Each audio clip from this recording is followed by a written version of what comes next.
done this. This is the biggest crowd yet. You all weren't sitting here whenever I sat down earlier. But so my wife, Megan, and Jack have been members of this church for 4 Christmases, as defined in my house.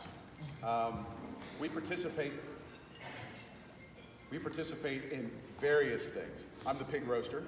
I do fish fries. I do the harvest dinner. I help with it. My wife sits on the assistant rector search committee.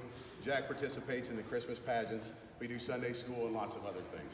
When I was reflecting on this as to what to say, I asked Jack what his favorite parts of church were. He said children's chapel, Sunday school, but most of all, donut time. I didn't think I'd have 3 minutes of material to talk about donuts, even though I am a chef and I probably could. I don't know if you guys would enjoy it. So instead, I'm going to talk about my faith journey and how it runs parallel with stewardship at St. Paul's. So I was raised in a really positive Catholic religious household. Spent a lot of time volunteering from kindergarten all the way up until I graduated high school. Visited a lot of holy sites, went to many convent retreats, monastery retreats, pilgrimages within the states. Church as a young man gave me a very comfortable sense of home, spiritual security, safety, love. It helped me become the person that I am today. The father I am, the husband I am. Flash forward a couple years, and I joined the Army. I was deployed numerous times. The longest stint that I was away from the mainland United States was in Korea for a year, where I served all the way up north, all the way down south. Many situations through that journey that I had to rely on my faith. Situations where judgment was key, decision-making needed to be its sharpest, where I was fearful, angry, lonely, sad. All those times that I reached out to the Lord, He was there for me. Fast forward a couple of years and I'm out of the Army.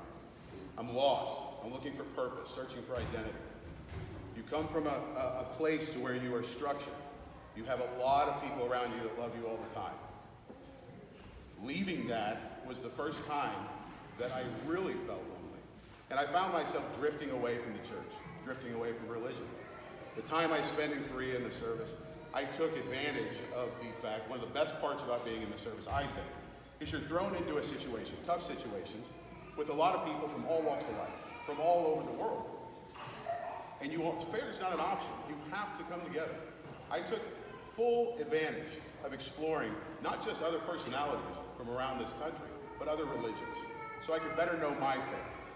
And through that, when I got out, I think maybe that contributed to me being even a little bit more lonely.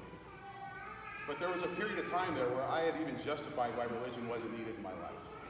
And it was a sad time, but through those years, if I had a family member that was suffering, that needed prayers, if I had a friend that was in trouble, I still offered them up. And even though back then I would probably deny that it did anything for me because I was at odds with my faith, I can admit now that it gave me peace. And that peace was the Lord being there for me.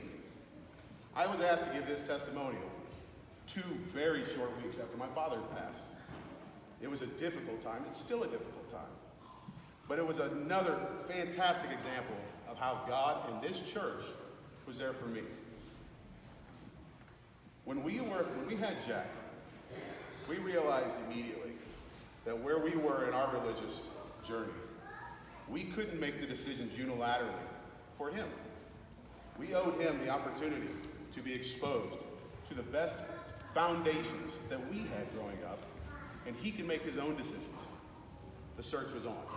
That led us to Lou Hayes' office, sitting down and talking about the Episcopal Church and faith and what it means. A couple weeks later, he's sitting right over there.